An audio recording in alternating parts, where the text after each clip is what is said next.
উত্তরবঙ্গ থেকে ছেড়ে আসা একটি বাস টাঙ্গাইলে এসে তেল ফুরিয়ে যায়।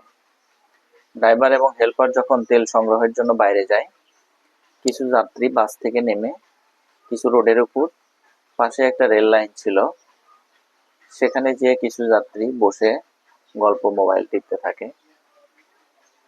এ সময় ট্রেন চলে আসছে, তারা বুঝতে পারে নাই। অবশ্য পাশের যাত্রীগুলা চিল্লাচিল্লি করে ডাকাডাকি করেছে, কিন্তু তারা কিন্তু শুনতে পায়নি। ফলে কি হলো, এক নিমিষেই 5টি তাজা প্রাণ ঝরে গেল। হয়তো তাদের মৃত্যুটা এভাবেই ছিল, আল্লাহ তাদের নিয়ে চলে গেছে। কিন্তু আমরা যারা বাড়ির বাইরে বের হই,